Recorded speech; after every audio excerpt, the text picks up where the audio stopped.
ప్రభు నామానికే మహిమ కలుగును గాక. కూడి వచ్చిన మీ అందరికీ, కర్మల ఆత్మీయ సహవాస సంఘ విశ్వాసులందరికీ మన ప్రభువును ఆయన ప్రియ కుమారుడునైన యేసుక్రీస్తు వారి శ్రేష్టమైన నామంలో శుభములు మరియు అందరికీ వందనాలండి. పరమగీతము మొదటి అధ్యాయాన్ని మనం ధ్యానం చేసుకుంటున్నాం. పరమగీతము గ్రంథము మొదటి అధ్యాయం. ఇందులో ముఖ్యాంశం ఏంటంటే, ఆకర్షించే ప్రేమ ఆశను పురికొల్పును అనే మాట ప్రాముఖ్యంగా మనం చూడవచ్చు. 3వ వచనాన్ని చదువుదాం. గత 2 వచనాలు మనం ధ్యానం చేసుకున్నాం. 3వ వచనాన్ని చదువుకుందాం. నీవు పూసుకొను పరిమళ తైలము సువాసన గలదే, నీ పేరు పోయబడిన పరిమళ తైలముతో సమానము, కన్యకలు నిన్ను ప్రేమించుదురు. నీవు పూసుకొను పరిమళ తైలము సువాసన గలదే.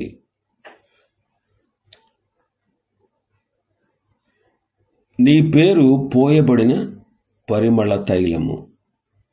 పరిమళ తైలముతో సమానము అంట. ప్రభువైన యేసుక్రీస్తు యొక్క నామం పాపికి రక్షణ కలిగిస్తుంది. ఆయన నామం ద్వారా పడిపోయిన వాడు తిరిగి పైకి లేస్తాడు. నిరాశలలో జీవించేవాడు యేసు నామము ద్వారా నిరీక్షణ కలిగి జీవిస్తాడు. శాపగ్రస్తులైనటువంటి వారు యేసు నామము ద్వారా ఆశీర్వాదాన్ని పొందుతారు. లోకాన్నంతటినీ ఉద్ధరించేది ప్రభువైన యేసుక్రీస్తు వారి యొక్క శ్రేష్ఠ నామం. ఇట్టి ఘనమైన నామాన్ని పోయబడిన పరిమళ తైలముతో సమానము అని షోలమితి చెబుతా ఉంది. పరిమళ తైలము ఎంతో విలువైనది. మానవునికి జీవాన్ని కలిగించేది ప్రభువైన యేసుక్రీస్తు అనే పోయబడిన పరిమళ తైలం. దేవునికి మానవునికి మధ్య శాశ్వతమైన సంబంధాన్ని ఏర్పరిచినట్లు యేసుక్రీస్తు యొక్క నామం దేవునికి మానవునికి మధ్య శాశ్వతమైన సంబంధాన్ని ఏర్పరిచినట్లు మనం పరిశుద్ధ గ్రంథంలో తెలుసుకోవచ్చు. నిర్గమకాండం 29వ అధ్యాయం 7వ వచనం. అభిషేక తైలమును తీసుకొని అతని తల మీద పోసి అతని అభిషేకింపవలెను. ఇక్కడ అహరోను తల మీద అభిషేక తైలము పోయబడుతూ ఉంది. దీనిని బట్టి అతడు దేవునికి అభిషేకించబడ్డాడు. ఈ అభిషేకము పరిశుద్ధాత్మ కార్యమునకు సాదృశ్యముగా ఉంది.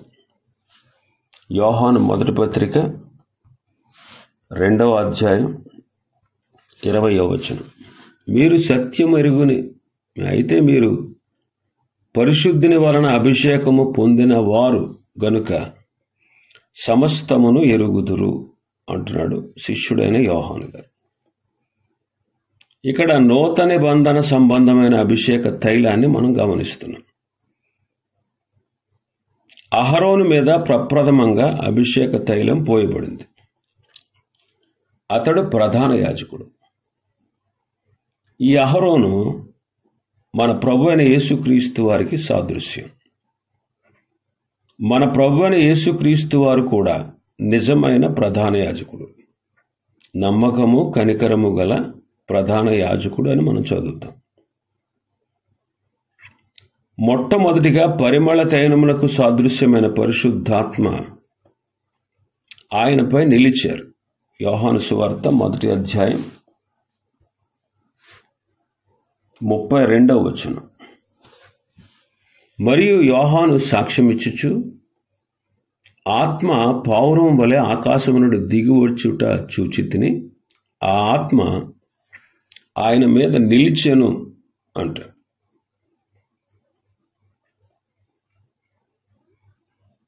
యెషయా గ్రంథం 42:1 కూడా ప్రవచనాత్మకంగా యేసుక్రీస్తు ప్రభువుని గురించి చెప్పబడింది.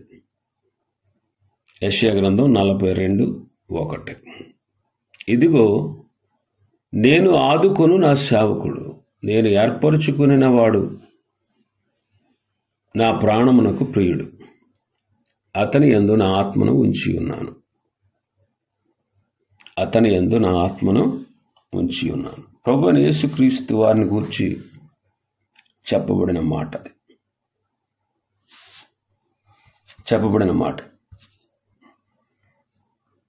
మత్తయి సువార్త 3:16 కూడా మనం చూస్తాం.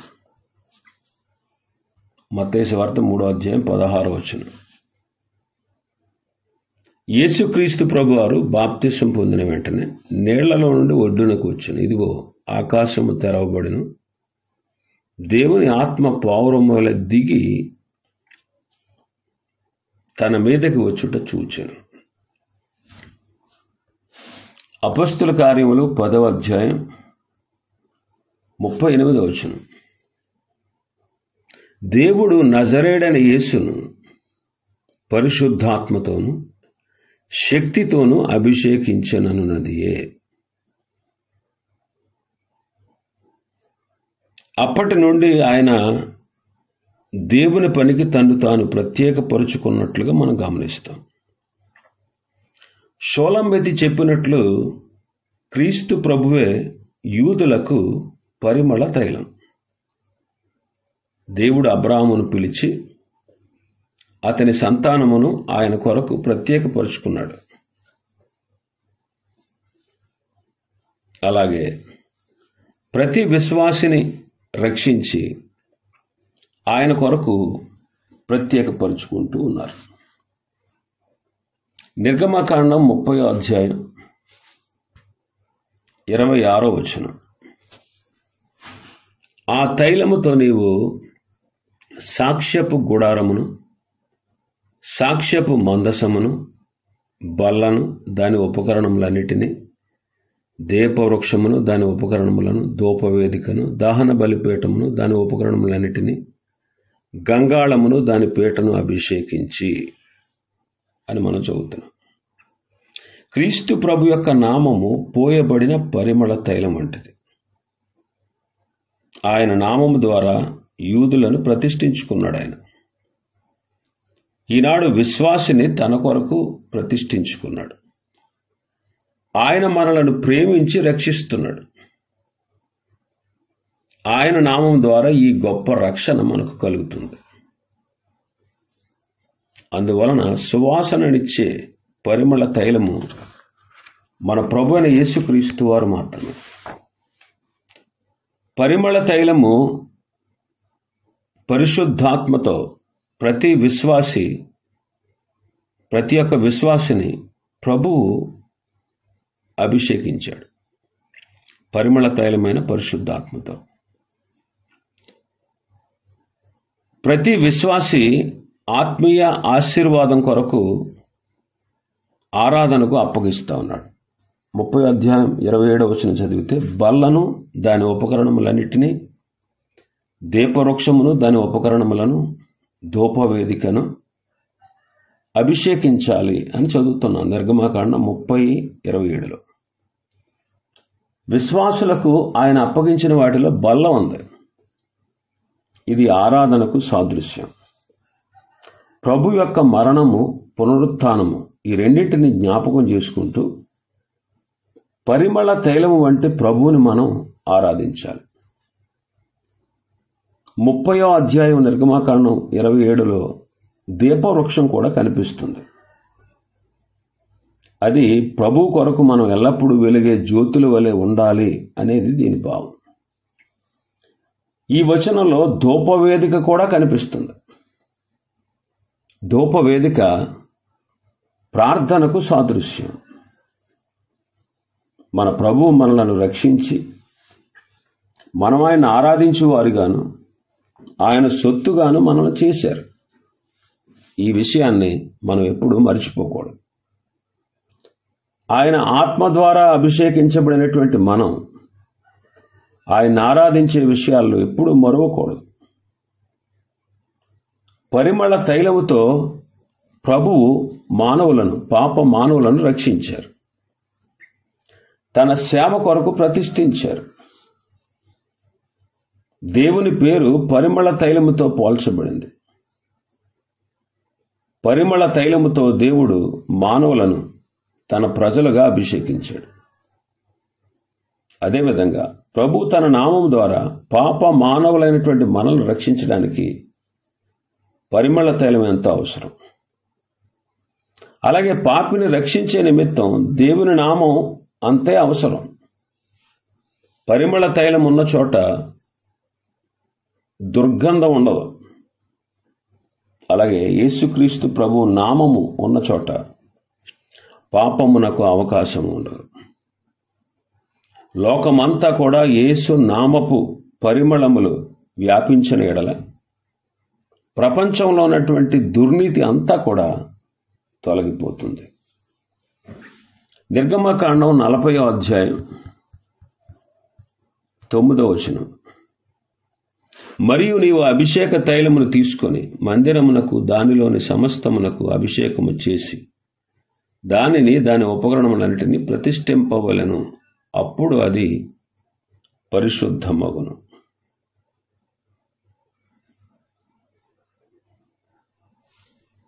ఇక్కడ అభిషేక తైలము తీసుకొని అభిషేకించాలి. ఇప్పుడు ఎప్పుడైతే అభిషేక తైలము, పోయబడిన పరిమళ తైలము సువాసనలు వెదజల్లుతుంది.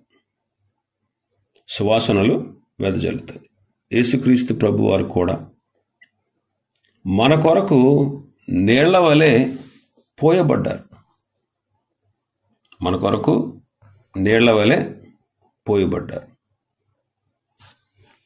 కీర్తన 22:14 మనం చదివితే 22వ కీర్తన 14వ చరణం. నేను నీళ్ల వలె పారబోయబడి ఉన్నాను. పోయబడిన పరిమళ తైలం మనకు సువాసననిస్తుంది. మనలో ఉన్న అవినీతి, అక్రమము, పాపము, దుర్మార్గత, సమస్త విధములైన చెడుగు పూర్తిగా మన నుంచి దూరం అవ్వాలి. అందుకే ప్రభు మన కొరకు పరిమళ తైలముగా ఉన్నాడు. ఎఫెసీ పత్రిక 5వ అధ్యాయం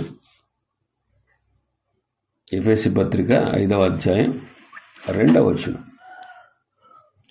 క్రీస్తు మిమ్మును ప్రేమించి పరిమళ వాసనగా ఉండుటకు మన కొరకు తన్ను తాను దేవునికి అర్పణముగాను బలిగాను అప్పగించుకొని పరిమళ వాసనగా ఉంచుటకు. నిర్గమకాండం 29:18, లేవీకాండం 1:9, సంఖ్యాకాండం 15:7, కొరింథీ 2వ పత్రిక 2:15. ఈ వచనాలన్నిటిలో ప్రభు యొక్క పరిమళ వాసన అని మనం చదువుతున్నాం. పాపి జీవితము పాపము ద్వారా దుర్వాసన కొడుతుంది. అందువలన ఈ దుర్వాసన తొలగించి మన జీవితాలను ఆయన పరిమళ వాసనతో నింపువాడు. ఇలా పరిమళ వాసనతో నింపగలిగిన వాడు మన ప్రభువైన యేసుక్రీస్తు. అందువలన ప్రభువైన యేసుక్రీస్తు వారు మన కొరకు పోయబడిన పరిమళ తైలముగా ఉన్నారు. 133వ కీర్తన మనం చదివితే, సహోదరులు ఐక్యత కలిగి నివసించుట ఎంత మేలు, ఎంత మనోహరము. అది తల మీద పోయబడి అహరోను గడ్డం మీదుగా కారి అతని అంగీల అంచు వరకు దిగజారిన పరిమళ తైలము వలె ఉండును అంటాడు. ఈ వచనాల్లో ఇక్కడ పరిమళ తైలాన్ని గురించి మనం చదువుతున్నాం. ఇది సహోదరుల మధ్య ఐక్యతకు గుర్తుగా ఉన్నది. సహోదరులు ఐక్యత కలిగి నివసించాలి. అది ఎంతో శ్రేష్టమైనది అని మనం నేర్చుకుంటున్నాం. ఐక్యతలో ఆశీర్వాదం ఉంది, ఐక్యతలో దీవెన ఉంది. ఐక్యత లేకపోతే శాపమే ఉంటుంది. కుటుంబానికి గాని సంఘానికి గాని శాపగ్రస్తులు పనికిరారు. అందువలన పరిమళ తైలమైనటువంటి క్రీస్తు ప్రభువు ఆయన ద్వారా పరిమళము లోకానికి వ్యాపించాలని ఆయన కోరుకుంటూ ఉన్నాడు. పరిమళ తైలము ఐక్యతకు సూచనగా ఉంది. కొరింథీయులకు రాసిన మొదటి పత్రిక 1వ అధ్యాయం 10వ వచనం చదువుదాం. సహోదరులారా, మీరందరూ ఏకభావంతో మాట్లాడవలనని, మీలో కక్షలు లేక ఏక మనస్సుతోనూ ఏక తాత్పర్యముతోనూ మీరు సన్నద్ధులై ఉండవలనని మన ప్రభువైన యేసుక్రీస్తు పేరట మిమ్మును వేడుకొనుచున్నాం. పరిమళ తైలము ఐక్యతకు సూచనగా ఉంది. ఈ పరిమళాన్ని గురించి పౌలు తెలియజేస్తున్నాడు. ఐక్యత అంటే అందరూ ఏకభావంతో మాట్లాడాలి, కక్షలు ఉండకూడదు, ఏక మనస్సుతో జీవించాలి, ఏక మనస్సు కలవారై ఉండాలి, ఒకరితో ఒకరు సమాధానము కలిగి ఉండాలి. ఎఫెసీ పత్రిక 4వ అధ్యాయం మొదటి 3 వచనాల్లో చెప్పబడినట్లు సమాధానము సంఘములో ఉన్న వారందరినీ బంధించాలి. ఈ సమాధాన బంధాన్ని ఎవరు తెంచివేయకూడదు. ప్రేమతో ఒకరిని ఒకడు జీవితాంతం సహించాలి. దీర్ఘశాంతము చాలా అవసరం. త్వరగా కోప్పడకూడదు. సంఘములో ఉన్న వారందరూ కూడా ఒక్క భావంతో జీవించేవారుగా ఉండాలి. భేదాలు తేడాలు మనసుల్లో గాని క్రియల్లో గాని కనిపించకూడదు. ప్రభు ప్రేమను బట్టి ఒకరిని ఒకరు క్షమించుకోవాలి. అందరూ ఏక మనస్సు కలిగిన వారై ఉండాలి. దేవుడు అహంకారులను ఎదిరిస్తాడు అని మనం తెలుసుకోవాలి. కీడుకు ప్రతి కీడు చేయకూడదు, దోషణకు ప్రతి దోషణ చేయకూడదు. అందరినీ మనం దీవించేవారుగా ఉండాలి. ఇట్టి శ్రేష్టమైన పరిమళ సువాసనలు వెదజల్లే ఆత్మీయ జీవితాన్ని మనకిచ్చిన వాడు మన ప్రభువైన యేసుక్రీస్తే. పరిమళ జీవితానికి మార్గాన్ని చూపించిన వాడు ప్రభువే గనుక ఆయన పేరు పోయబడిన పరిమళ తైలముతో సమానము అని మనం చదువుతున్నాం. దినవృత్తాంతాల మొదటి గ్రంథం 9వ అధ్యాయం 30వ వచనాన్ని చదువుతాం. యాజకుల కుమారులలో కొందరు సుగంధ వర్గములను పరిమళ తైలమును చేయుదురు అని చదువుతున్నాం. ఈ వచనంలో యాజకులు కుమారులలో కొందరు పరిమళ తైలమును తయారు చేసేవారని మనం చదువుతున్నాం. దీనిని బట్టి మనం గ్రహించాల్సిన విషయం ఏంటంటే, పరిమళ తైలమై ఉన్నటువంటి క్రీస్తును వీరి జీవితాల్లో ప్రతిబింబింపజేస్తున్నారు అని మనకు ఆత్మీయంగా అర్థమవుతుంది. అది మనం తెలుసుకోవాలి. ప్రభువు పరిమళ తైలం అయితే ఆయన బిడ్డలు కూడా పరిమళ తైలాన్ని తయారు చేసేవారుగా ఉండుట మనం గమనిస్తున్నాం. ప్రభువు పరిమళ తైలం అయితే ఆయన బిడ్డలు కూడా పరిమళ తైలాన్ని తయారు చేసేవారుగా ఉండడం మనం గమనిస్తున్నాం. అంటే ప్రభువు పరిశుద్ధుడు, ఆయన బిడ్డలు కూడా పరిశుద్ధంగా ఉండాలి. ప్రభువు సాత్వికుడు, ఆయన బిడ్డలు కూడా సాత్వికులుగా ఉండాలి. ప్రభువు దీన మనస్సు గలవాడు, ఆయన బిడ్డలు కూడా దీన మనస్సు గలవారుగా ఉండాలి. ఆయన నీతిమంతుడు, ఆయన బిడ్డలు కూడా నీతిగా జీవించాలి. ఈ విధంగా ప్రభువు ద్వారా పొందిన పరిమళ తైలం వంటి జీవితం విశ్వాసులు లోకానికి అందించేవారుగా ఉండాలి. ప్రభువు సువాసనకరమైన జీవితాన్ని మనకు అందించాడు. మన జీవితాలకు దీవెనకరమైనటువంటి ఆశీర్వాదాన్ని దయచేసినవాడు. అందువల్ల ఆయన పోయబడిన పరిమళ తైలం అనగా పరిశుద్ధాత్మ సహాయం ద్వారా దేవుని యొక్క సువాసనను మనకిచ్చినవాడు ప్రభువే. ఆ రీతిగా మనం జీవించాలనేది దేవుని యొక్క సంకల్పం. ఇంకా చాలా విషయాలు ఉన్నాయి. ప్రభు చిత్తమైతే రేపటి దినం మరికొన్ని విషయాలు మనం ధ్యానం చేసుకుందాం. దేవుడి వర్తమాన వాక్యాన్ని మన వెనికిడిలో ఆశీర్వదించును గాక.